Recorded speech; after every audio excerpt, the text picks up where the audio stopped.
Good morning, good afternoon, good evening, ladies and gentlemen, wherever you may be in the world. Welcome to today's conversation. I'm Sarah Jane, and normally I would have Enolia with me, and we're not sure what's happened to her. So hopefully she'll join us. But our special guest for this programme is Sue Stone. Sue, thank you so much for joining us for this. Oh, it's absolutely a pleasure. And thank you so much for inviting me. It's always lovely. I love to chat and about life in the universe and everything, and to anyone that will chat with me. So it's thank you. It is a real pleasure. And the topic for this program is we are all powerful beings. Believe it. And as Sue is a personal empowerment, happiness and confidence coach, I think it's an excellent topic for this program. Sue, do you want to start with some of your thoughts about this, and then we will, and hopefully Enolia will join us. I think it's important to talk a little bit about the history of just how powerful we are, because this is what I'm so passionate about. As you know, I've got my Sue Stone Foundation now, and we've got people, accredited coaches all around the world. So I'm so passionate about sharing what's enabled my own life transformation. And you know a bit about my story, and I think it's, you know, you've got all that information. But I think in my former life, as I put it, I felt like I was sort of potentially in a bit of a lockdown anyway, when, you know, my whole life fell apart, ended up splitting up with my husband. Hi. Hi, Enolia. Technical difficulties, but I'm on. Yeah, she's here. She's here. Don't worry, we're just chatting away. I was just sorry. Carry on, Sue. Do carry on. No, I was just explaining. Hi, Enolia. That why I'm so passionate about what our subject today is, when 20 odd years ago, my life, I was so disempowered, for want of a better word, full of fear and desperation, having split up with my husband, got left with enormous debt, 3 young children. I don't want to go on and on about it, but it was a very challenging time, and ended up, you know, up to my eyeballs in credit cards and loans, and no idea where the next penny was coming from, and getting down to that moment of £10 left in my purse, and I have the bank trying to repossess my home. And it was in that moment when I woke up the following day, and I thought, how on earth, after I had a cry, obviously, very human moments, how on earth has my life come to this? And I was consumed with fear and desperation. But it was that something in me then said, do you know what, Sue Stone, you've got to do something to turn your life around, because if you don't do it, no one's going to do it for you. And that is what set me on my journey of self-discovery, and reading positive thinking books, spiritual books, connecting truly on my spiritual path. But it all sort of evolved. But the one thing, you know, I learned was just that we are far more powerful than we realize. And I was the expert at doing it all wrong, because I was marvelously expert at doing it all wrong, girls. But I'm just going to say that, you know, I had a belief at the time that once one thing went wrong, a load of other things went wrong. So I was marvelous at manifesting that, and so focused on that, and you know, split up this, and true to form, everything went from bad to worse. And as I say, so that's when I started understanding that through our thoughts, our emotions, our beliefs, what's in our consciousness is at the core of how we see our world, what we create as our experience. And that was the turning point. And I literally made it my mission to work on myself and change my thinking. So I spent my whole time thinking and saying, I'm going to be homeless with my 3 children. I'm going to be homeless with my 3 children. And the whole thing. And it was just like, whoa, you know, Sue Stone, wake up. And but anyway, I got totally passionate at reading loads of different books, and sort of the rest is history, to be honest. Yeah. But you used that perfect word, focus.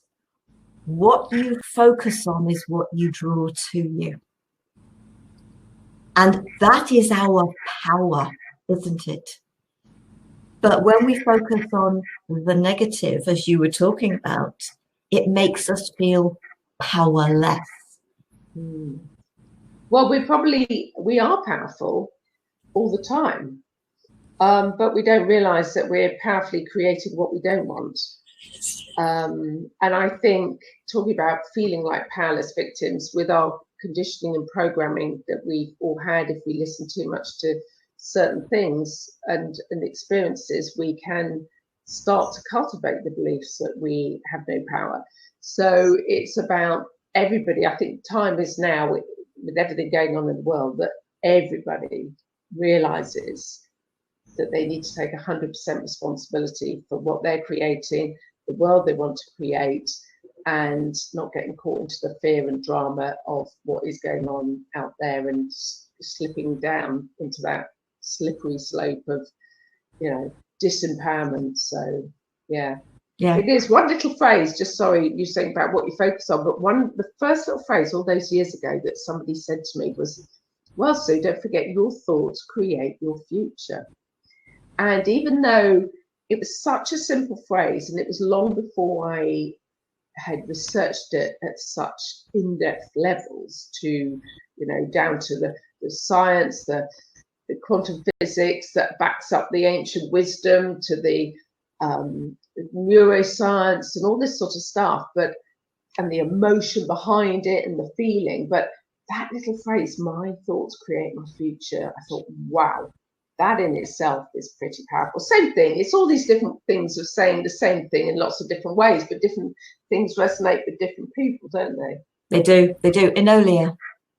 So I'm sitting here listening to you, and people are going, well, I understand exactly where you're coming from. I mean, you have those low points, and I find that when I'm working with people, they don't understand why that positive speak is so important, and when we're talking positive, when we're speaking positive, when we're taking an outlook of positive, what we're really doing is raising our vibration. And what do you mean by raising your vibration? But placing yourself in a positive state, because when you are down, then what you're doing is you're attracting that same rapport, so how are people going to respond to me if I'm down? Am I going to get that job interview that I really need by going in and just being really down and depressed and everything else? No, you're raising your vibration. You're trying to bring in that positive speak, because a person is more attracted towards you and wants to be around you when you're uplifted. Positive things happen. Think about that moment when you're walking by somebody and that smile makes your day. So how do you think in terms when you're smiling back? So when we're at that time when we're in our low point in our life, and we need to lift up, it starts with us. It starts with us. I totally agree. It was like, Sue Stone, get your act together, well, or whatever. But I constantly say, once we get our inner world right, our outer world reflects. But interesting you say that, this whole thing, because all those years ago, when your whole life is falling apart, or your perception of your life is falling apart, and everywhere you look is disaster, if someone says, "Oh, just be positive," you want to go, "Well, go away." Your words to that effect. You say, "Don't just tell me to be positive." But that for some reason, at some level, I had this innate desire to think, okay, why is it so important to be positive? And that's what set me. I've done 20 years of self-study and research. I've got no qualifications in this. I wasn't born with any faith at all. I was very asleep and whatever in my former life. And so I've delved deeply into understanding why it's so important, but also fundamentally all it is ancient wisdom, isn't it? And that now the science of quantum physics backs up. But you talking about vibration, Enolia, I totally agree. Everything is vibration. But what I try and explain to everyone, that we know we're all energy fundamentally. Yes. And we're all bundles of whirling vibration in nature, for want of a better word. But the key thing is, I always say to people that two things in vibrational resonance with each other are drawn together. That is actually the science that backs that statement up. Because some people I speak to like to know a bit more of that. Others just accept and are far more spiritually aware. But if we know that two things in vibrational resonance are drawn together, but the indicator of the vibration you're on is the way you're feeling. Mm-hmm. So I always say to people, look, one phrase that might help you so much is to remember, because sometimes short little punchy phrases have been really, really helpful. And I say to people, write this down. The way I feel in every moment is what I am creating. It's no point tuning in, praying, meditating, walking in nature, doing all your barefoot or whatever, and saying thank you, God, thank you, universe, thank you, source, for an hour a day. And then the rest of the day, you get caught into your old way of thinking, what you're worrying about, where your focus is, as you said, Sarah. And it's like, well, your predominant energy and how you're vibrating through the day is what, of course, you're manifesting or creating. So that's why people don't get the results they desire. And so, no, I totally agree. I think right now the most important thing we can all do is keep our vibration high, which, of course, boosts our immune system, keeps us well. So yeah, I knew we'd all going to agree with everything, but yes. Sure. And Sue, I wanted to ask you this question because I'm sitting here listening to your story, and I definitely understand, especially having gone through a divorce, and then there's the children, and then you're sitting there going, how am I going to do this, and the whole transition, and it just the strength that you have to muster to find within yourself to navigate through the story. And I want to talk about that because that is a pain point, and a lot of people will settle. They'll basically settle in life and say, rather than going through finding the strength within me, to find the courage to move through the story, to stop lying to myself and to say, I'm not happy either, and I've got to do this. I've got to lift myself up. I've got to figure out how to pick myself up, how to find that strength. And for me, I remember having those moments where I was going on a hike, and it was shortly after I got divorced, and I was at the top of a mountain, and I remember the tears started streaming down, and then the release came, and it's just like, why me? Why did this happen to me? How am I going to do this? What am I going to do? How am I going to face the future? What the heck can I do? And then, I don't know where it came from, but finding that courage and that strength within myself that says, okay, I just can't lay down. I just got to forge through, and I just got to move through. And instead of looking way ahead, I just did it day by day, making sure that I got things accomplished day by day, and that courage came out. But a lot of women will say, well, where did you find the courage? How did you do it?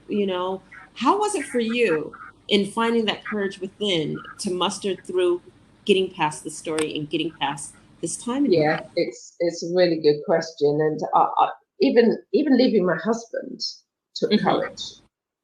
It does take courage. I say to people all the time, it takes courage. But then when you get chipped away, not that I want this to be an exercise of, tearing my ex-husband apart. We're great friends now, and in fact, he actually lives in my house at the moment with me. So, we are great friends. That's just a long time ago we split up. He knows he's proud of what I've achieved, and my inner world. I've been in this great space for a long time, but it's a really good question. But so number one, it took courage to leave, but it got to such a desperate state. I thought I got to get, this has got to end. But after that was when I had the belief. I thought, well, everything's going wrong now, and of course it did. So that was in 1997. And then things went from bad to worse. And it was 1999, which of course is a long time ago now, was when I had my £10 moment, and literally no money, £10. And that was when. And I always urge people, don't wait till you get as desperate as I got before you step into your power, you wake up, for want of a better word, and realise that you can change and find. There's so many different modalities and things that we can do, including our self-talk and, you know, all the rest of it. But I feel with me, what kept me going, there were days where I felt dreadful, well, consistently. But I knew if it wasn't for my 3 children, I don't know what I'd done, but something drove me. They were still quite young. And my daughter Natalie is my PA now. I mean, they're all in their 30s, my kids now, but we're talking about they were a lot younger, obviously. But that was my driving force, is I've got to feed my children. But I think it does take courage in everything I've achieved. You know, coming out your comfort zone. Sometimes people normalize what I see as such a negative situation. It becomes their normal. It's their comfort zone, even if it's not that comfortable. So, but that's why with everything that I do, and you know, I've only got 2 books published, but I try and explain in very simple terms what I learned, how I did it, what I applied into my life, because that's the key, to change my thinking, to give my life new positive direction. And it's funny, when you start to realize and sort of think, right, I'm now going to focus on being solution conscious, not problem conscious, but that takes deliberate effort, doesn't it? You have to have that moment by moment awareness. But when I started to realize that simple phrase, my thoughts create my future, I thought, and I started to become the observer of myself and live consciously, I was suddenly realizing, oh my God, you know, probably the trigger was in my stomach would go, there'd be a trigger, a bill to turn up, or another phone call, or someone chasing me, you know, bank credit cards chasing me for money, or just this whole thing. And I suddenly thought, oh, I feel terrible. And then I'd go, hang on a minute, Sue Stone, what are you thinking? This hang on, Sue Stone talk went on a lot. And I thought, oh my God, all I'm doing is thinking about and visualizing myself homeless with my children. So I then thought, hang on a minute, my thoughts create my future. No, that's not what I want. So I literally started at the beginning. I would literally almost grab that thought or vision out of my mind. Literally, I promise you, it's as simple as that. I've gone on any course, I just read books, and I was like, oh my God, my thoughts create my future. Oh no. And then I would deliberately, you know, what we sow, we reap. You know, what we sow in our conscious thoughts, we reap in our subconscious. You know, you girls know all that. And I literally started visualizing myself happy, laughing in a sanctuary of a home. That was all I could think of. I didn't know how I was going to be happy ever again.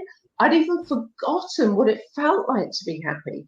So, but I started creating the picture in my mind, in my imagination, of course, as Albert Einstein says, your imagination is your preview of life's coming attractions. And as I say to people, you are the director of the movie of your life in your mind.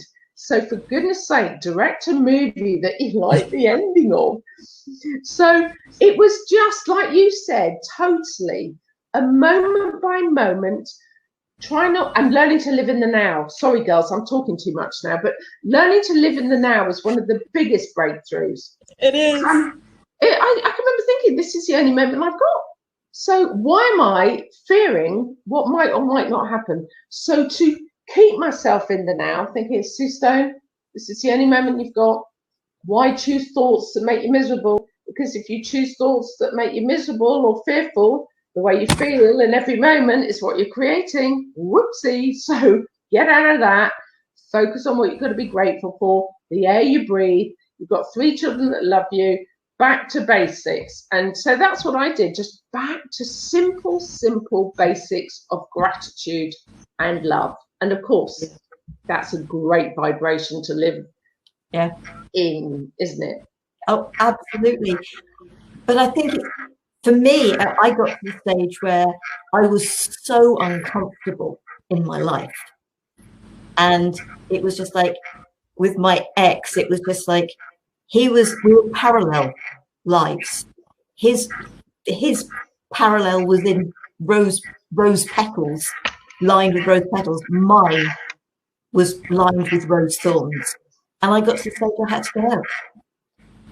And it was almost as if there was the understanding of, why have I spent so many years being a people pleaser when people aren't thinking about me anyway? And it is really important to realize that most of the time other people are not thinking about us. They're worrying about what's going on in their own life. Mm. But it's also, and so that can be really empowering. Actually, I can do what's right for me, because most people aren't thinking about that anyway and what I'm doing. But also, when we have the confidence and the courage to step outside our comfort zone, the universe will work with us.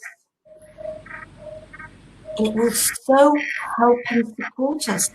When I had that courage to say, my marriage is over, everything fell apart. It fell apart. It really did. Suddenly I was getting made redundant. The company was going to be folding, but actually sounds a bit like me. Once you made that decision, everything else went wrong. but I didn't see it as everything going wrong. Although I was not on this path at that stage, I actually didn't see it as it going wrong. I was able to stay in the house for a couple of months in a separate bedroom. So I was really lucky I wasn't just kicked out of the house. I didn't have kids, so that wasn't so much a problem. The company didn't close immediately. It was quite a few months before it did.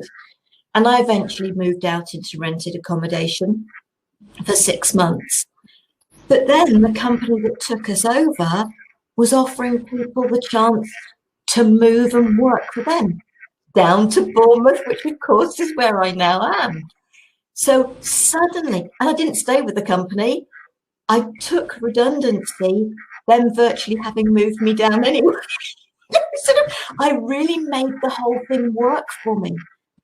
So that courage to take that step to get out of a relationship that I was obviously not meant to be in, suddenly it appeared everything else was crashing down. But absolutely, it brought everything back together in the order it should be in. Sounds like chaos theory at its best. Everything appears to be going chaotic, but actually at the quantum level, the energetic level, it's all falling into place, isn't it? So no, that's powerful. But I think for people, I often feel people don't find the courage because they're fearful of the unknown, aren't they? They're fearful of change, and the fear of the unknown is one of the biggest things, and people just don't know how to get out and what's going to happen to them. So that fear stops them changing or shifting or whatever. So it is a tricky one, and it does take courage, doesn't it? It does. It does. And I just want to go back to a couple of comments that you had made. One of them was about the fact that divorce is hard, okay? But this ideology that a lot of us come up with is that in order to get divorced, there has to be belittling. There has to be belittling or demeaning. And it's not that it doesn't happen, okay? But I'm saying that, I'm going to get divorced now, so I have to place blame, or I have to belittle, or I have to demean, I have to point and make my way and show that it's right. And I just want to say to those who are listening, because there are people at their times of their lives and they're contemplating this or looking at this, it doesn't have to be that way.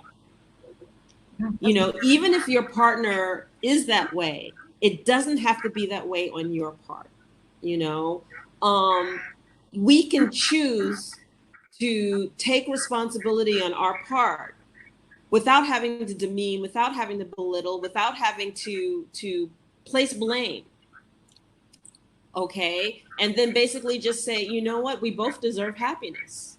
And if we're not making each other happy, then it's okay for us to part, you know, giving ourselves permission to part, and then saying, you deserve to be loved. And so do I. And if we're not doing this for each other, then instead of belittling each other, instead of placing blame on each other, instead of, you know, it's your fault for this and my fault for that and blah, blah, blah, and divvying it up, just agree that it's time to move on. Yeah, I surrender. It's not working. You know, everybody deserves to be happy. Life isn't supposed to be a struggle.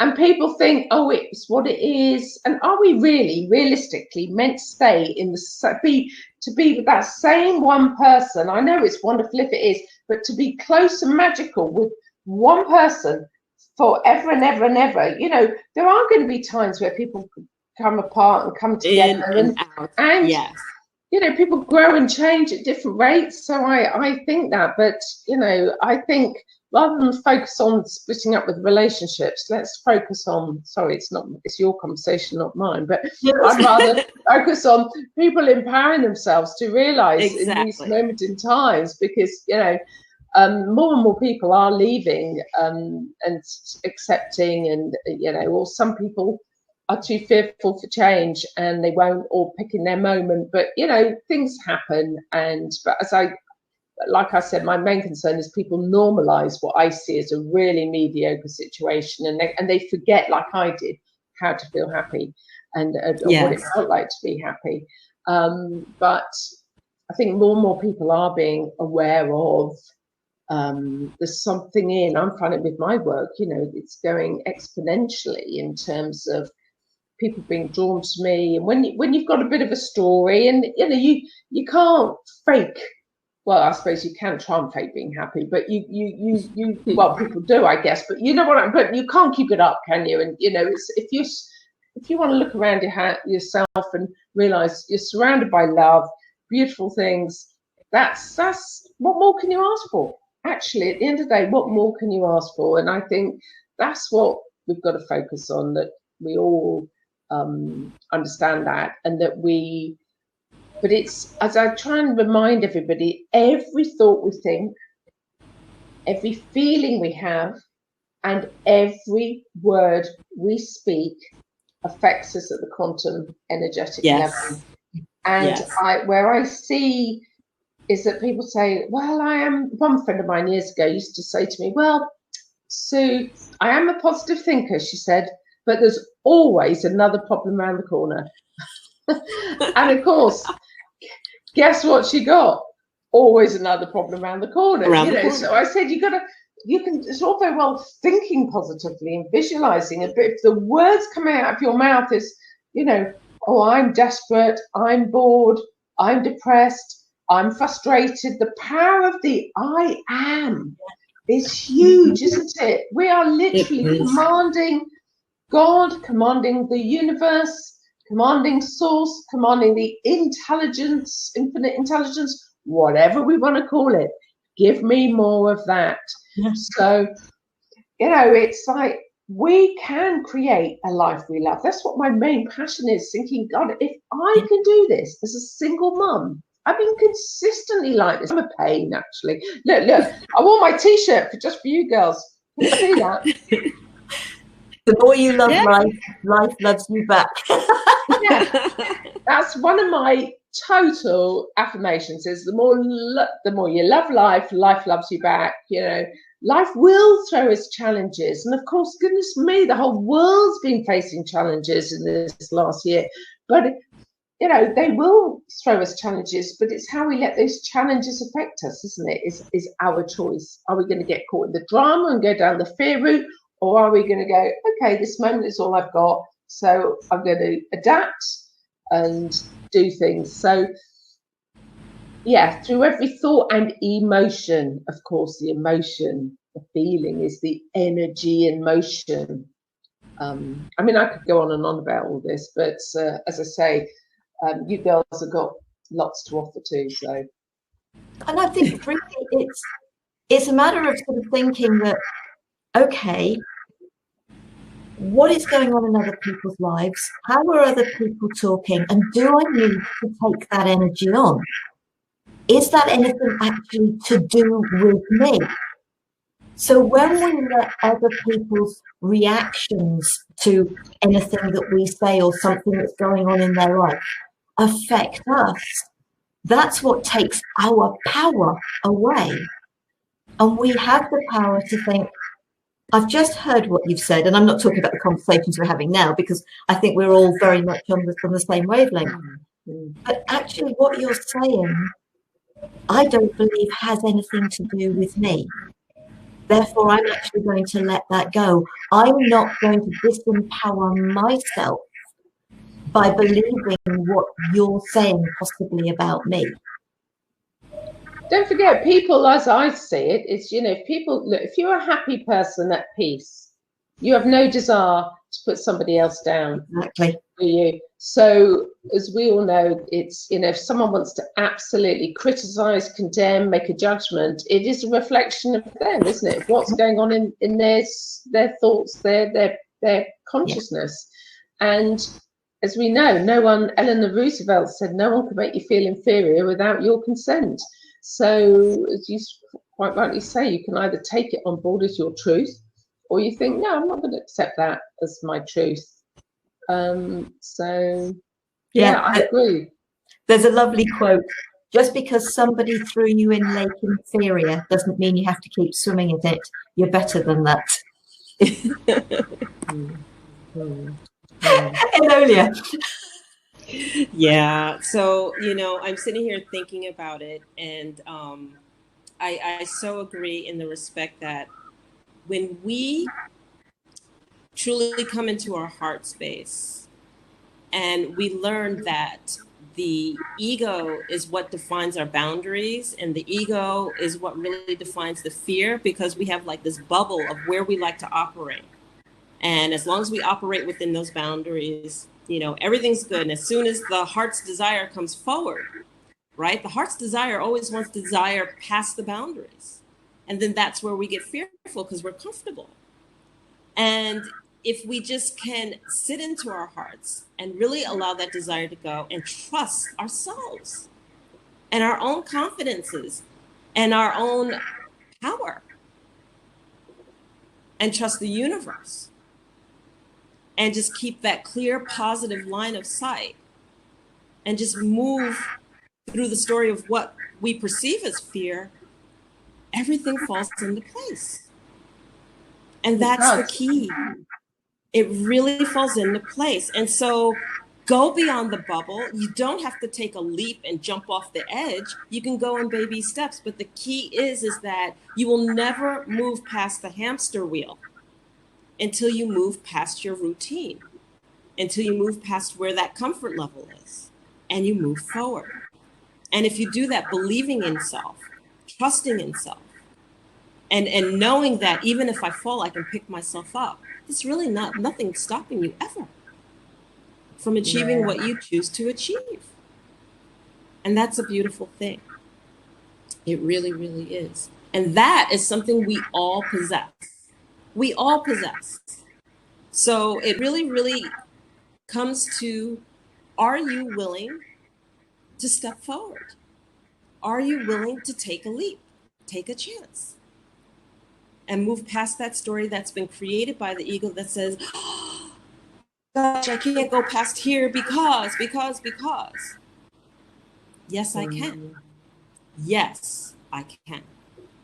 I think that's it. It's like, come on, like the positive self-talk a bit. I can do this. I can do this. Come on, Sue Stone, you can do this. So, you know, I've done this so much, it's bringing back all the memories. I don't need to do it now. But, you know, one of the things, I love that, I totally agree with you, is I said to everyone, no one's more powerful than anybody else at all. We don't need to be fixed. We don't need to be rescued. But what we do need is to understand our own power and how to access it. And we're all powerful beings, but some of us are all just as powerful as each other, but some of us have learned to tap into it and use it to its full potential for the good. Obviously, it can work the other way. And I was trying to remind everybody that we all have, every single one of us has the seed of greatness within us. Just like the oak tree is already in the acorn. The acorn doesn't need to become worthy of being an oak tree. It doesn't even have to manifest itself as an oak tree. It doesn't even have to work hard to become an oak tree. With the right nurturing, the right nourishing, positive self-talk, prayer, the watering, the positive affirmations, the things, we will all naturally emerge into our greatness, just as that acorn naturally emerges into the oak tree.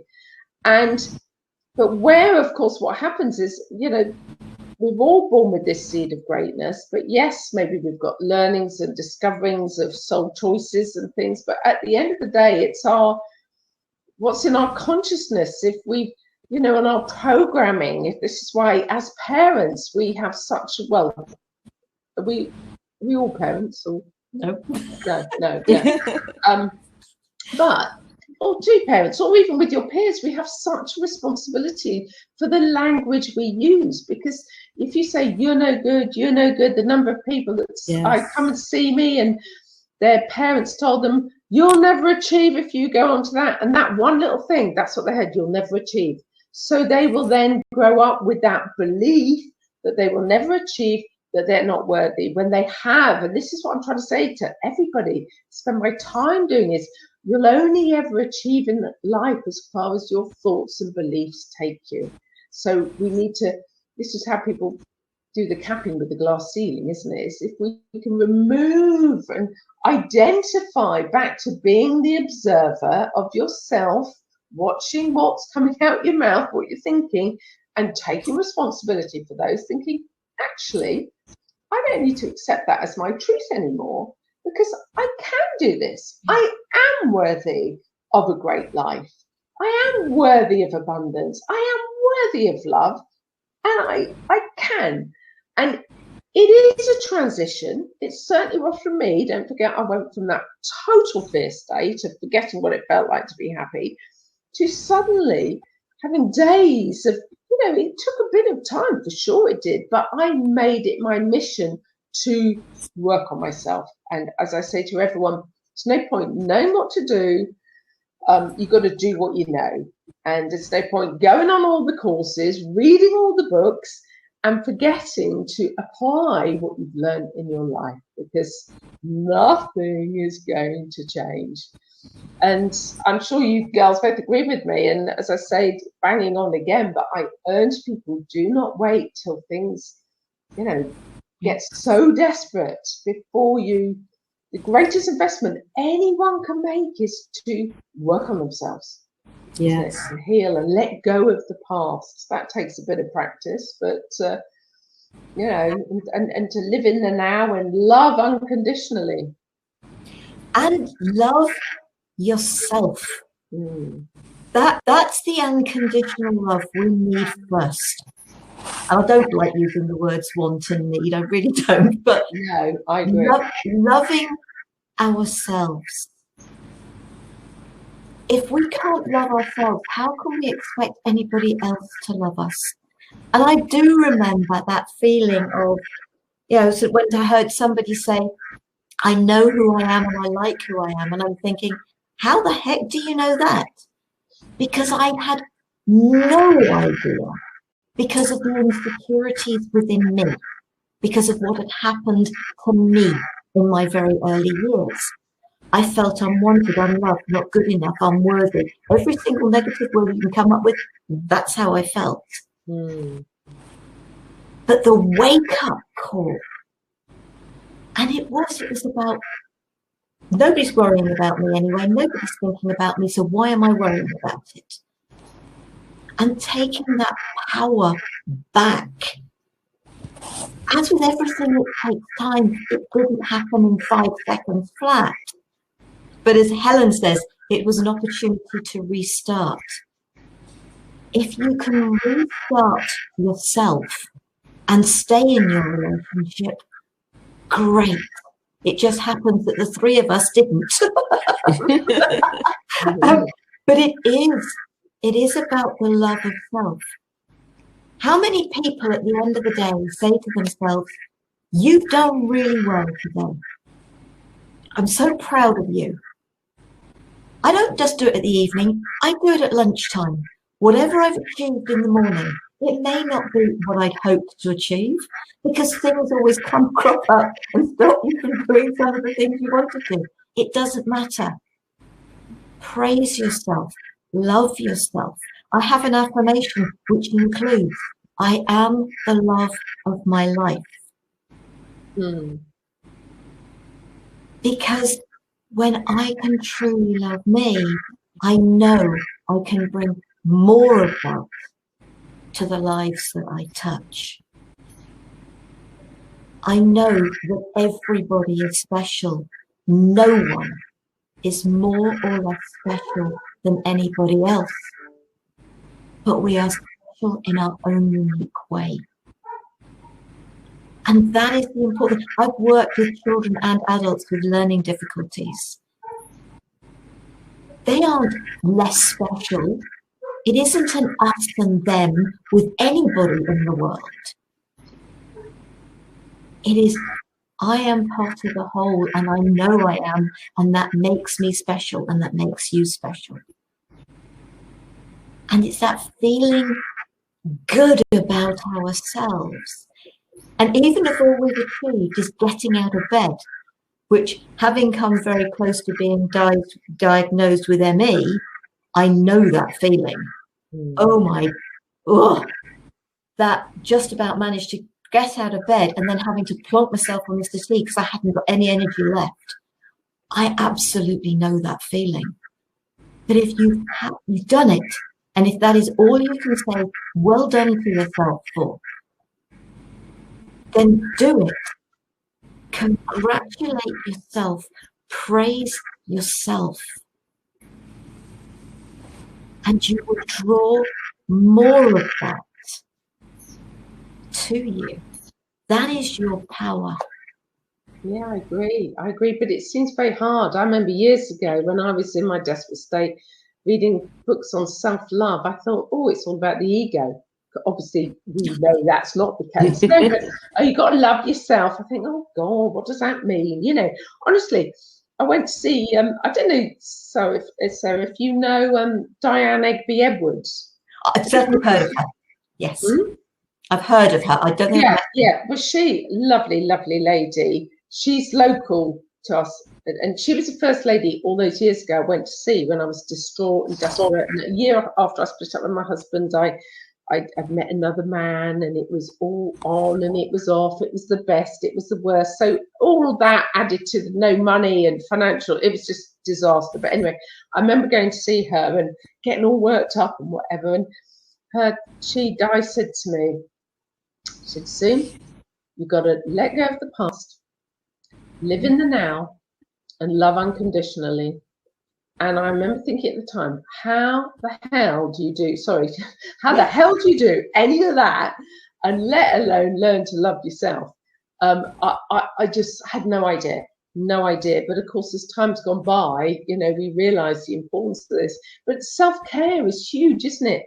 Huge. It's a bit like the analogy I love with self-care, of course, is because we've all probably been guilty of being the daughter, me with the mother, the wife, women can lose themselves, can't they? I know so many women that have got children, we're something to everybody else, the sister, the business partner, whatever. But if we don't look after ourselves and love ourselves, but that self-care is huge. But of course, the great analogy is when we're on the aircraft and they say, if the oxygen mask comes down, if you've got your child with you, younger children or elderly people, or you've got to put it on yourself first before you help other people. I never used to get that, but of course it's so obvious. You're no good to anybody else if you're a bedraggled mess and you have no respect for yourself and you don't lose it. But what I found is these sort of things can happen quite gradually. You can sort of feel, and then as time goes by, there's this gentle, very gradual approach of, not approach, that's not the right word, process of, falling into a trap of a way of living. But likewise, the transition can go the other way, can't it? With the right nurturing and the right nourishing, we can shift into this state of self-empowerment, which is the most important thing. Everybody deserves to be happy, everybody, and we've just got to understand that. Yeah, Enolia. Yeah, and one of the things that I would also offer is to stand in your truth. Yeah. It is imperative that we stand in our truth. And the piece, this is really, really important, because what will happen is that we face judgment every day. We face projections every day. And, with those projections and with those judgments, it makes you second guess yourself sometimes, or think twice sometimes. And then other times, if you're a type of person that's looking for validation, and you're looking for validation through the judgment, and you're looking for validation through the projections, and you look up and you're living somebody else's criteria of what you're perceived to be. And that does not serve you. It does not serve you if you're fulfilling somebody else's criteria. And by the way, you will never be good enough, because it's not your truth. It's somebody else's truth. And then you're trying to rise to the occasion what someone else perceives, and you just don't get there, because it's not you. Yeah, no, I totally agree. I couldn't agree more. Be true to who you really are. Really are, and stand in your truth and say what you have to say. And it doesn't matter. Sometimes that's an upstream battle. Sometimes everyone wants you to do X, but you are determined to do Y. And then to be that rock when the stream is all going downhill and you want to go up, it's okay, because you have to believe in yourself. And that's the test. Truly trusting yourself and believing in yourself. This is who I am. This is what I want to do. This is what I'm going to be. This is how I choose to move. And this is my truth. And you don't have to like it, and you don't have to be validated. I don't need to be validated by you. I trust myself. And it goes back to what you both said: loving self, trusting self, nurturing self, and standing in your truth. And do you know what? Just coming on, what's come to mind is one of the most empowering things I did some years ago, but this does take a little bit of practice sometimes, is to let go. One of the most empowering things I've done is to let go, and liberating things is to let go of worrying about what other people think of me. Yeah. Yes. If I can, that's huge. Yes. Letting that go, being Yes. true to who you really are. I know I come from the heart. I always promise to give people my best. Whatever, that doesn't mean my best in terms of exhausting myself. I then give myself, if I literally, if I think, no, my daughter, like I said, Nats is my PA. If I've got, when in the days I could maybe be going, I love doing talks and running events in person. This is great fun, because you can be with all people around the world, but there's something lovely about doing things. But she also knows that after a 2-day event, when I'm giving and performing, but always keeping my energy, because I don't get, but I know that the following day I'll just do whatever I want. So I have that nurturing self-care time, but okay, I have that choice now. I haven't got young children, I've got a little granddaughter, but obviously that's Nat's responsibility. So it is remembering to you do the best, but then but keeping your energy, not exhausting yourself, isn't it? It's that balance, but just being true to who you are, and actually saying, no, I can't do that. I'm not going to do that. And I'm incredibly childish sometimes. I love to have fun. I laugh a lot, even in my events. People always say to me, oh my God, I didn't think I'd laugh so much. You've got to have fun in life, haven't you? And I come out with the most outrageous things sometimes, because the devil gets into me, and I like to do it shocking, not horrible, but just something I think of random. I can't think of anything now, but you know, I know my intention is good, you know, and so, yeah, letting go and worrying, because we don't all have the same beliefs. Goodness me, what's going on in the world right now is an interesting time where some people see it as that, and there's others that see it like that. It's so far apart, and I just think, well, you live in your truth, I'm going to live in my truth, my bubble of experience, what I believe, and that's the world I'm creating, one of love and abundance and equality and all the rest of it. I'm not going to focus on creating a world of fear, control, you know, totalitarianism and all that sort of thing. So I whatever's going on out there, I don't listen to the news. I'm very focused on creating my bubble of experience, and I believe we're getting to that tipping point where there's more and more people who feel exactly the same. So Yes. just thought I'd get that one in. Yeah, no, and it is, and I think, yeah, it's great because we're all talking from sort of 20, maybe plus years experience. So it's taken us time to get where we are so we can talk the way we talk, the experiences we've had. And so, no, it didn't happen in 5 seconds, 5 minutes, even 5 years. It's all a process. And if you start with something like that, I think it was Enolia said, one step at a time. Yes. If listening to this program and you're thinking, oh, don't know whether I can do that, take one thing that really resonates with you, that you feel can work for you. Take that and start with that. If there's a book that you read or something that you see, one of these beautiful quotes that are so many quotes out there on social media, there's a beautiful quote that touches you. Take that step at a time. You can't pour from an empty cup over an empty pot is another great one about taking care of yourself. Take care of you. Learn that it's important to love yourself, to be true to who you are. Learn to say no. The other thing I would say is learn to accept no. Because no can be the greatest gift you can receive. But take these things a step at a time, especially if you are at the beginning of the journey. I think sorry, go on. No, I was going to say. It takes myself back, I just develop new habits, and I think I say to people, this has to be a way of living for you to really get results. It's not difficult.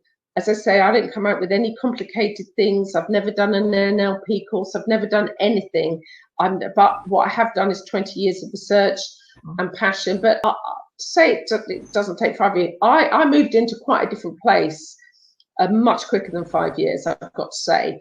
So not that people think, oh, it's going to take 5 years before I feel any better. No, when we start to really, but one of the very simple things, if anyone is listening and they're not happy with the way their life is going, I always say to people, when you wake up in the morning, this is such a powerful thing. When you're in that sleepy state as you're coming to, that's when we're in alpha brainwave state. And and that's when the door is open to the subconscious mind. So a wonderful habit I got into the, wonderful thing I got into the habit of doing, whatever, or habit of that I had, was to deliberately, and I'd have post-it notes in the beginning by my bedside to remind myself, as I'm coming to, you're in that sleepy state, rather than just think, what I used to do is, oh my God, what's today going to bring? Like, oh, what dramas and problems, which people do, oh, what's today going to bring? I deliberately planted thoughts and feelings of love and gratitude. And I say that, deliberately do that. We've all got one thing we can be, even down to having nice, warm, I mean, I went on Secret Millionaire 10 years ago, and I had a fear I was going to be homeless, but I was meeting people that really were living on the streets. Okay. In fact, Kate that I met 10 years ago, she's part of my foundation. She's amazing and she's wonderful. And anyway, we digress a little bit, but even simple things like when after the filming of that, and it was a freezing cold day in November back in the down in Bournemouth. This was up in Coventry, and I remember thinking of those poor people, because you can't just get people off the streets when they've got dependency on other things. It's their coping mechanism, and but I used to just be grateful with my hot cup of tea in bed, in my nice light white linen sheets. Simple things like that. I was like so grateful, and I think of them. This is just coming to my mind, and that feeling of gratitude that my fear was all in my head that I was going to be homeless, but it was very real at the time. Don't get me wrong, and then think about the love that you have for children or anyone in your life. But if you can spend 5 minutes in that, then what a fantastic vibration to start the day on. And that in itself sort of sets the intention, rather than overanalyze what the hell's going to go wrong today, which of course is what I used to do. And so that's the start. And then every time, just through the day, a moment by moment awareness, observe yourself. What am I thinking? What am I feeling? What am I saying? Like I said earlier. And then, even though nothing changed out there, instead of feeding the fear, I would immediately, as I became aware of a negative thought, I would say to convert that inner critic to be the inner coach. The minute you become aware that you're having a fearful negative thought, or could be about anything, I would sort of go, hang on a minute, Sue Stone. I would think, right, I have a choice in this moment. Do I feed that thought? Like I said, if a bill had come in that I wasn't expecting, I could have fed the thought, oh my God, what am I going to do? I'll never be able to pay it. And then before I would know, I had created in my mind this incredible drama and consumed myself with fear that I was going to be homeless. But then I used to think, hang on a minute, Sue Stone. Here we go again. Hang on a minute, Sue Stone. I used to think, right, it's okay that I'm having this thought. I didn't suppress it, because we know it's no point suppressing it, because that creates the dis-ease in our body, which of course manifests as disease and illness, whatever. I acknowledged it. Sorry, this is what I used to do. This is my little thought on here. And I'm just, for anyone listening, this is, this very slow, like you say, just moment by moment, lots of tiny steps. And I go, it's okay, Sue, that you're having this thought right now. Because right now, you actually don't know how you're going to pay that bill. But I'm not going to give any power to you, thought, and I'm going to let you go. And then I'd bring in the inner coach, and I would say, right, and I would deliberately sort of then look up here, and I think, because I am now open to all the ways money can show up in my life. I'm now open to be shown the solution. Thank you, God, for showing me the way. Thank you, universe. Thank you, angels. Whatever your higher power is. Thank you, source. But we need to open our mind up to receiving the solution, to open our heart up to receiving. And I think that's the key. And my goodness me, back to, like we said, right from the start, we get more of what we focus on. So I then suddenly realized I was solution conscious, and things suddenly, as the law of attraction, the universe, the ancient wisdom, God, whatever we want to do, let go, let God. But for goodness sake, give your life direction, be solution conscious, and then almost like with magic. But of course, sometimes it feels like it, doesn't it? The solution will present itself.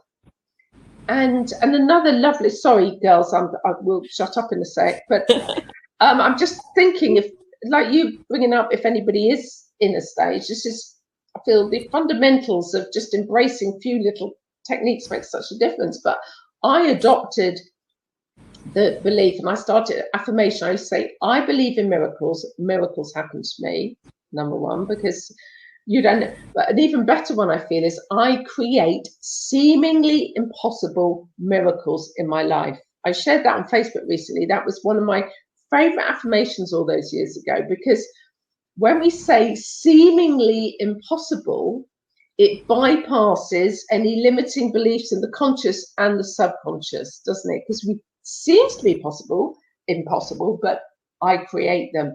And, just affirming to yourself and thank you and giving thanks in advance and saying, thank you for showing me the way. Thank you for showing me the solution. I trust, and then relaxing, and then back to the basics of being grateful for the abundance of the air I could breathe. And so literally that was what I did. And then after a while, your trust and faith and belief is cemented, isn't it? It takes a bit of time, the foundations, and it's a bit like compound interest it was for me. It started to build on top of each other. So anyway, there we go, girls. That's what I was going to say. And last thing at night in alpha brainwave state is you're going to sleep. Go to sleep on the key words you want to feel: peace, calm, whatever, abundance, rather than beat yourself up and for your day. Because once again, alpha brainwave state, the door is open to the subconscious mind. So, I mean, in very simple terms, that is what I did all those years ago. And then it was like, wow, really quite a shift. Right, we're going to need to draw this to a close because I think we're going to carry on talking forever. So, Enolia, have you got any final thoughts that you'd like to share? I would say that I love what you said in terms of when you're going to sleep and during the day. What I used to do. Oh, she's frozen on us. Oh, bless. At a most critical moment in time. I know. Enolia, she might come back. I think she froze a little bit early at one point, but then she jumped back in. Yeah. But oh, bless. So hopefully Enolia will come back. So if you got any final, and thank you for sharing that. And I hope that sort of people will it will speak to them. But it is obviously what resonates with everybody, isn't it? Because yes, I do the gratitude at night. I absolutely. Oh, no, we've lost her altogether. She might pop back in, but no. At night, I sort of the thank yous, but in the morning, I also do the thank yous. I'm absolutely. That's before I even get out of bed in the morning. It's just like, and asking for support with my day as well. Sort of because I know everything is going to be okay. And it is, but it's getting ourselves into that routine, and creating it as a routine for as long as we require it. And also, I think knowing that we're not hardwired, we can create new neural pathways. So, and this is what I explained. And I just wanted to say, actually, look, I've got a copy. This is my latest book, The Power Within You Now. I don't know if it's the right way around for you. It is. But and my first book, Love Life, Live Life, I like to explain things very simply, what I've learned, what I've applied, and, even down to quantum physics, consciousness, fifth dimensional living, neuroscience made simple, meditation, but lots of very simple wealth of manifesting abundance I've got in that as well. But that's down to what we value, where our beliefs are. But for me, I'm hugely passionate to share, but in simple terms. I think and she's back. So oh, we've not got your sound though, Enolia. Can you switch your mic on? No, we haven't got your sound. No mic. No can hear. No. I think she can hear us. I know. I'm being childish again. Yeah, that's all right. Just change. Oh dear, we can't hear you, sweet. Can you do sign language? Oh, am I muted? Yeah. Oh, I've got the suns. Yes, I've been watching that. So Enolia, sorry, you literally got cut off as you were about to start talking. I can't hear you. Oh no. Oh, there it is. Now I can hear you. Oh, good. Because we can hear you now. So what were you about to share with us? Okay, so I wanted to close with today's conversation, and we're going to have Michelle Reinhardt on with us on June 11th. Okay, and she's going to be talking about 4 steps to freedom through the quantum shift alignment. So we're excited to have her on for today's conversation. I just want to say, Sue, what a pleasure it was to have you on. So beautiful. Thank you for sharing your heart. Thank you for sharing everything. It was just such a lovely conversation. Thank you. And so we get together again. Thank you, Sarah Jane, as always. Love you, love you, love you. And thank you, everyone, for showing up for today's conversation. Thank you, folks. Thank you, Sue. And I'll be in touch with you both Yeah. soon. Good night, all. Bye. Love, peace, and light. Namaste, folks. Bye.